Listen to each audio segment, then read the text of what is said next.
Hi, the nice folks over at Nikon Middle East have sent me something to test out, and I'm here at the Maliha Archaeological Center in Sharjah, looking forward to showing you what this camera is all about. Let's see what we've got in here. This is the all-new Nikon D6.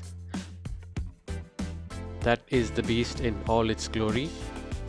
The all-new Nikon D6, Nikon's flagship DSLR. At first glance, the build quality is always just as I expected. It's excellent. It's built like a tank. Coming from a Nikon D4 and even having used the Nikon D5 extensively, the grip feels very comfortable and the D6 feels very sturdy in my hands. I can sense that this is a unit which can take a lot in the field and still deliver the exceptional performance that is expected from it.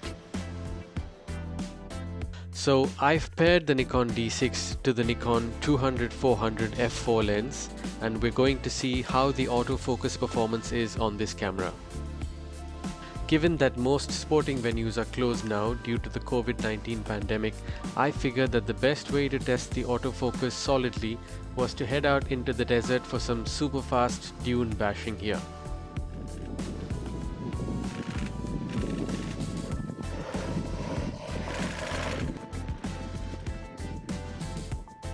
I've got this set to AF continuous, and the autofocus setting that I have set activates the shutter only when the subject is in perfect focus. Now, normally you would see that cameras drop frames in this setting because they're not able to track the subject fast enough.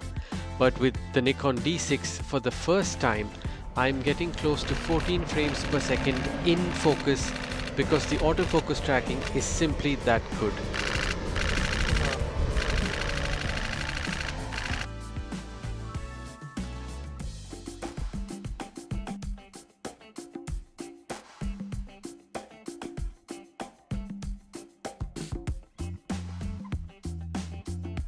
So the other cameras that we had with us out in the field when we were in the desert today were overheating and we had to stop for a while.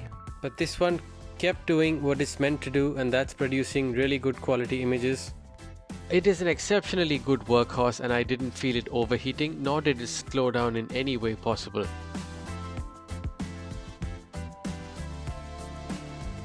So the autofocus has a pretty good improvement over the already good Nikon D5, and the D6 has got 105 selectable focus points.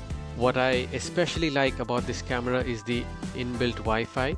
It's not that I'm going to be snapping images and sending them over to my phone to post on social media. Whenever I'm on site at an event, especially at a sporting one, to be able to get the images across to my laptop or even directly to my assigning editor through Wi-Fi at this speed rate is essentially very important. And I'm really glad that I don't have to buy an additional adapter to be able to do this, which is what I had to do on my earlier cameras.